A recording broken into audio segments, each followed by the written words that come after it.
Et tout de suite, allons à Niamey rejoindre notre correspondant Jean Djibril William pour en savoir plus sur l'état des deux cyclistes marocains. Jean Djibril, bonjour.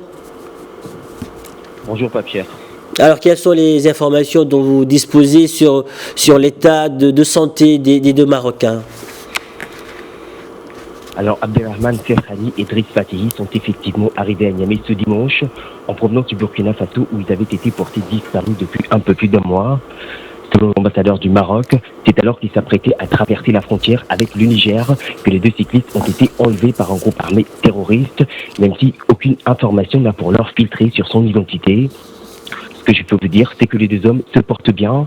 Ils ont notamment subi, comme vous l'avez dit, une batterie de tests médicaux à leur arrivée ce dimanche et ont d'ailleurs passé la nuit en observation pour des examens complémentaires. À l'heure où je vous parle, ils sont encore sur surveillance médicale, mais sachez qu'ils sont attendus à l'ambassade du Maroc en cours de journée où ils devraient résider en attendant leur rapatriement prochain au Maroc.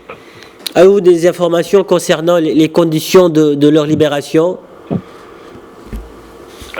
Alors, peu d'infos ont été partagées sur les conditions de leur libération. On sait que les ambassades du Maroc au Burkina Faso et au Niger se sont beaucoup investies dans les recherches en collaboration avec les autorités des deux pays. Certaines de nos sources ont également cité les autorités nigérianes qui auraient joué un rôle crucial, notamment dans la localisation des deux cyclistes ainsi que de leurs ravisseurs. Rappelons juste qu'Abdelrahman Ferhani et Driss Fatihi, qui faisaient des vidéos tout au long de leur périple à vélo, n'avaient plus donné de nouvelles depuis leur entrée au Burkina Faso et leur départ le 29 mars dernier en direction de la frontière nigérienne.